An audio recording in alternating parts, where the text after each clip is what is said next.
តោះមករៀនចាក់រូបមឹកទាំងអស់គ្នាដំបូងយើងធ្វើ magic ring មួយបន្តមកទៀតនៅពេលដែលយើងធ្វើ magic ring ហើយចូលជុំទី1គឺយើងចាក់ជាមួយនឹង single crochet ចំនួន6ចាអ្នកទាំងអស់គ្នាធ្វើការចាក់ឲ្យបានគ្រប់ចំនួន6ហើយទាញជាមួយនឹងខ្សែដើម្បីឲ្យជិតបានល្អបន្ទាប់មកយើងកុំភ្លេចខ្ទាស់ដើម្បីចំណាំទុកផងកុំឲ្យវង្វេងចូ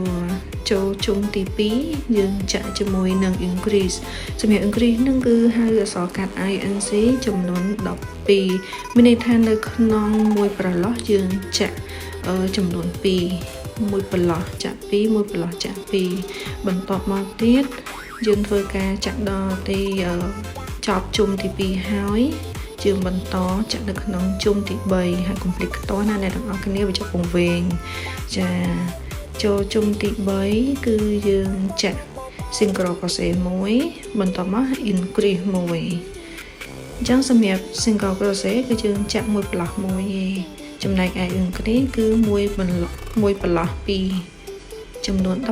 18ចំពោះបងប្អូនដែលអត់ទាន់យល់ពីអក្សរកាត់ single crochet increase នឹងអីគេអាចអញ្ជើញចូលមើលនៅក្នុងវីដេអូរបស់ខ្ញុំមួយទៀតដែលបានបរៀនហើយឥឡូវនេះយើងចូលទៅដល់ជុំទី4បន្តសម្រាប់ជុំទី4នេះមាន single crochet និង increase ចាំមើលថា1 1 2មកផ្លាស់1មកផ្លាស់1មកផ្លាស់ទៀត2អញ្ចឹងចាក់ឲ្យបានគ្រប់ចំនួន24បន្តមកគឺយើងចូលជុំទី5ដល់ជុំទី9ហ្នឹងគឺយើងចាក់ single crochet សុទ្ធហ្មងរហូតដល់ចូលជុំទី9អញ្ចឹងមានន័យថាក្នុងមួយជុំគឺយើងចាក់ single crochet ហ្នឹងចំនួនគ្រប់24អញ្ចឹងចាំជួបគ្នានៅក្នុងជុំទី10ចាឥឡូវនេះចូលជុំទី10គឺយើងចាក់ពី single crochet និង decrease មានន័យថាមួយប្រឡោះមួយប្រឡោះមួយបន្តមកយើងធ្វើការចាក់បង្រួម decrease ហ្នឹងគឺជាការចាក់បង្រួម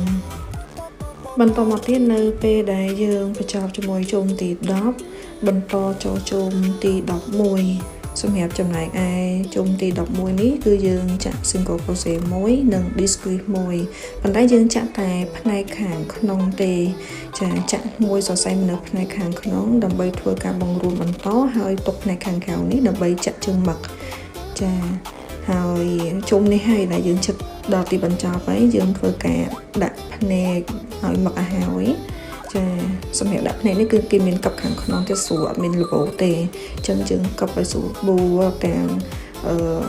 ខាងក្នុងហ្នឹងឲ្យបានល្អហើយបន្ទាប់មកទៀតយើងញុកជាមួយនឹងសម្លៃចាញុកដើម្បីឲ្យប៉ោងបានស្អាតញុកធ្វើឲ្យទម្រង់ឲ្យបានមូលស្អាតហើយបានពេញហើយបន្តគឺយើងចាក់បង្រួម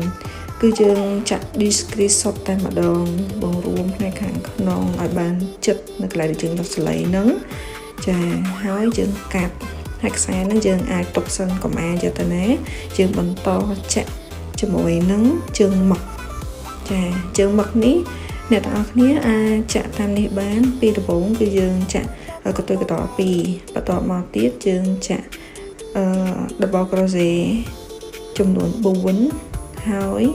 ចាក់គ្រប់ចំនួន4ហើយយើងចាក់កតុយកតចំនួន2ទៀតហើយបានយើងធ្វើការបិទនៅមកប្រឡោះថ្មីមួយទៀតយើងបិទហើយយើងឡើងកូនកត2ទៀតហើយយើងចាក់បែបនឹងរហូតបានគ្រប់មួយជុំមកយើងឃើញជើងមឹកយើងស្អាតចាហើយនេះបញ្ចប់ហើយយើងធ្វើការចូលមកបានជាប់ហើយយើងកាត់ឲ្យបានស្អាតណាសល់កតុយគឺយើងដាក់ចូលក្នុងហើយកុំភ្លេចណាយើងដាក់បន្តោងដើម្បីបញ្ចូលជាមួយនឹងកាបូបដ៏ស្រស់ស្អាតឃើញថាមឹកនេះខ្ជូរខ្លាំងមែនតើ